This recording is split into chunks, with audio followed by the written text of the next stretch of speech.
大家好。今日除咗同大家講呢一個飛利浦 Philips FC560 Gen 2第二代 36W LED 42寸隱形伸縮冇吊桿超貼頂護眼全光譜天花風扇燈，全港最抵2025飛利浦天花風扇燈春夏大減價會員贈送合法合規全方位安裝服務嘅產品優惠之外，仲會帶各位去睇一個飛利浦 FC560 Gen 2第二代 36W LED 42寸隱形伸縮風扇嘅北角城市花園安裝工作記錄。有朋友問我點解要有工作記錄啊？其實不論家用或者商用，安裝、改裝、修理、檢測、天花燈具、天花風扇燈、牆壁嘅開關燈掣、13A 嘅插蘇底座、冷氣機接線蘇裝喺家私入面嘅燈飾、浴室寶、抽氣扇、大功率嘅焗爐、大功率嘅蒸櫃等等嘅電器裝置，只要唔係利用13A 插座作為供電系統，都統稱做固定電力裝置。而處理呢啲固定電力裝置，根據機電法例406章所講述，必須要委任註冊電力承辦商安排嘅註冊持牌電工處理。安裝完成後，確保裝置符合安全，亦都需要提供翻 WR1 員工證明書，證明裝置符合安全規格。而呢一份表格一式兩份，分別會由註冊電力承辦商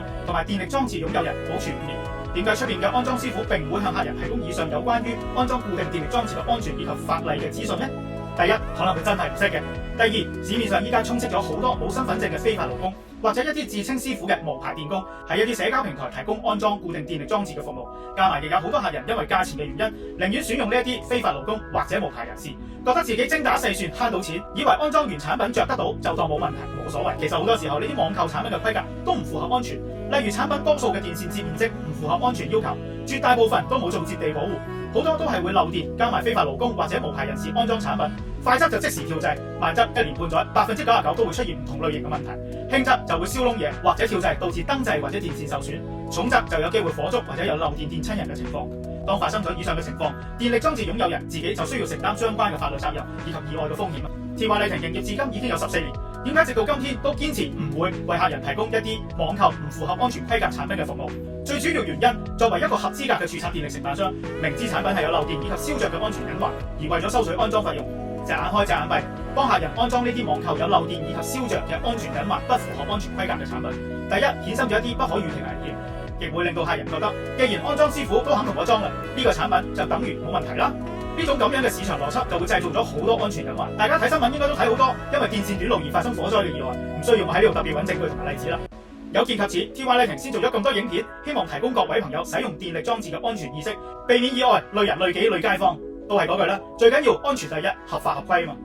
言歸正傳，講翻今次要推介嘅產品啦。產品嘅型號就係 Philips FC560 Gen 2第二代 36W LED 42寸隱形伸縮冇吊桿超貼頂護眼全光譜天花風扇燈。同第一代最大嘅分別就係由 AC 摩打嘅3段風速升級到 DC 摩打嘅6段風速，風扇係直流變頻摩打，可以正向吹，可以反向吹，春夏秋冬4季都啱用。產品嘅尺寸分別有兩個，就係36寸直徑同埋42寸嘅直徑。LED 光源嘅部分升級到全光譜顯色 CRI95。產品嘅燈罩採用咗柔光罩設計，星光閃着嘅效果，簡約得嚟又不失華麗。無吊通嘅吸頂式底座設計，適合低樓底嘅家居安裝。因為由天花板直到產品最低點嘅總高度都係得26個 cm， 就算安裝喺8尺樓底都唔會覺得有壓迫感。呢啲屋苑包括咗今次影片入面所講嘅北角城市花園，亦有知名嘅大型私人屋苑，例如太古城、杏花村、南豐新村、美景灣、海怡半島、美孚新村，大部分嘅居屋、公屋、村屋等。講咗咁多產品嘅優點啦，即刻同各位去睇下今次嘅工作記錄啦。今日嚟到呢個城市花園第一座安裝一支飛利浦 FC560 42寸嘅吸頂 Gen 2天花伸縮風扇，即刻帶各位睇下效果係點㗎啦！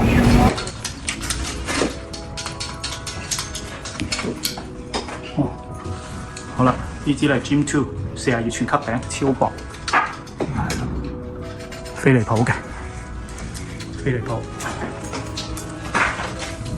好，依家講解測試點樣去操作。OK，Gen 2星空面 FC560嘅 Gen 242寸遙控器嘅右上角就熄燈、開燈、熄燈、開燈三色光嘅風扇1、2、3、4、5、6， 6最快，1最慢。依家試過第6速。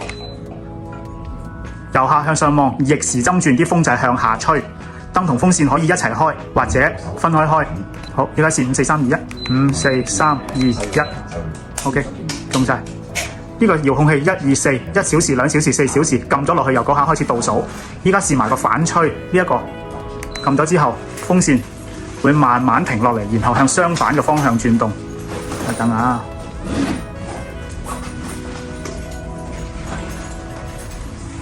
好啦，依家由下向上望，順時針方向啲風咧就係向上抽，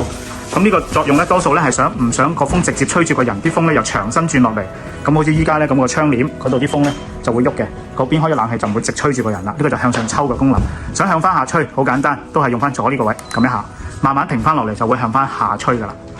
產品咧有2年嘅原廠零件保養，經我哋全方位安裝服務包2年嘅上門保養，有壞一換一，同埋有電工，同埋之後會有 WR1完成工作證明書，證明裝置符合安全規格要求嘅。OK， 測試完畢，開翻支燈，搞掂。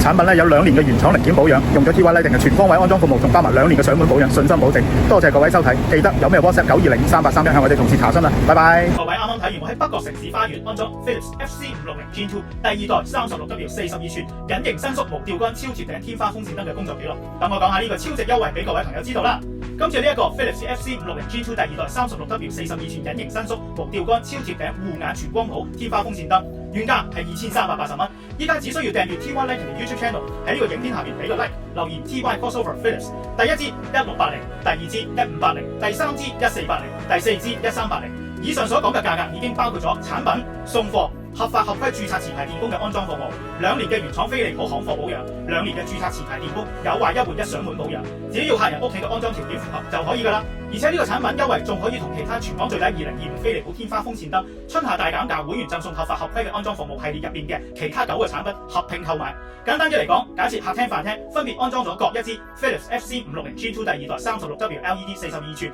隱形伸縮無吊杆超貼頂護眼全光譜天花風扇燈，2間房就安裝咗 Amigo 細 size 吸頂20+42W 超薄天花貼頂風扇燈，總共4支，金額就係1680蚊加1580蚊加968蚊加868蚊，總數就係5096蚊。5096蚊就可以購買到飛利浦原廠行貨，再加埋合法合規全方位安裝服務，以及保養期內註冊持牌電工上門有壞一換一嘅保養服務，全港應該只有 TY Lighting 做得到。所以各位朋友，如果想喺熱辣嘅夏天來臨之前，快啲換咗屋企啲舊燈，咁就事不宜遲，快啲喺 TY Lighting 嘅 HKTV Mall Place Online Shop 或者灣仔門市落單。Online Shop 嘅超連結就放喺影片下面，方便隨時客人24小時都可以落單。今次為各位介紹就嚟到呢度啦。如果對產品以及全方位安裝服務想了解更多，歡迎各位喺影片下面留言查詢，亦可以 WhatsApp 9205831向我哋嘅客戶服務同事查詢。喺營業時間內，你哋就會盡快回覆你。如果中意影片，記得俾個 like， 分享俾有需要嘅朋友。我哋下一條影片再見啦，拜拜。